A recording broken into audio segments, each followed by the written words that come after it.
madaxweyne mudanayaasha golaha wasiirada gudoomiyeyaasha iyo saraakiisha ciidamada cid walba waxaan ku salaamayaa masabkeedii magaceeda. Maanta waxaynu joognaa museumkii aynu sugaynay inta badan.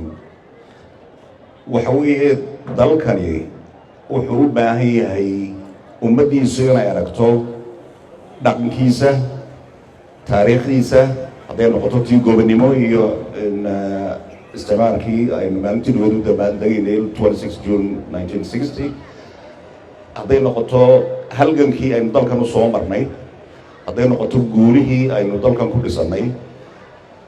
waxaan filayaa museumka item waloo dhex yaalaaba wuxuu xusuusin doonaa taariikhda ummaddan iyo dalkani uu ku suntan yahay. intaan marka dhaafo waxaynu ognahay oo halkan inoo yaallo hadday diyaaradda noqoto, hadday noqoto dhibaatooyinkii dowladdii magacaangaga ahayd si aad barre ay ummaddan iyo dalkan yeeshay. wax walba waxay ku xusnaan doonaan itemyada halkan lagu arki doono ee dadweynuhu ay ku arki doonaan.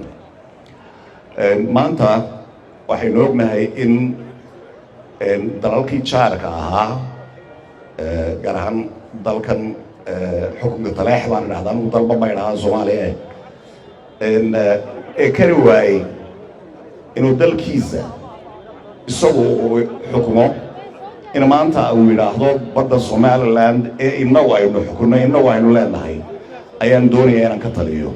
waxaan leeyahay Mr. Xasan Sheekh, waad daashay, intaasoo meelood baad tagtay, intaasoo waddan baad dhex carartay, wax kuu suurtogelayaa ma jirto. ummaddani way jirtay, waanay jiri doontaa.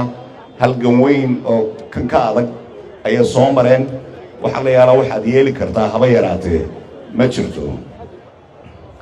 waxaa kaloo u sheegayaa dalka kale jaarka aynu nahay ee Jabuuti, oonu arkayna imika waxyaabo dhaqdhaqaaqyo aan jeclaysan runtii oonu dib ka fiirsan doono inay ka jiraan oo jabhado ay iyaguna doonayaan. waxaasoo dhan wax kale maaha. waxaa lagu xun yahay horumarka ummaddan isku tashatay ee diiday ee ka caagtay inay dib u noqoto. ama wixii hore ayna soo gaadhay wax weyn bayna gaadhi karaa maya. waxaynu inagoo isku tashanayna oo dalkeenna xorayna, ummaddeenna doonayna inaynu dhaqankeenna iyo ummaddeenna iyo dalkeenna xorayno, kan mid ka weyn ayaynu la dagaalamay. xasan sheekh oon magaaladiisa xukumin wuxuu dalkan iyo ummaddan yeeli karaa haba yaraatee ma jirto. Somaliland ha noolaato, madaxweynaha oo ku suntan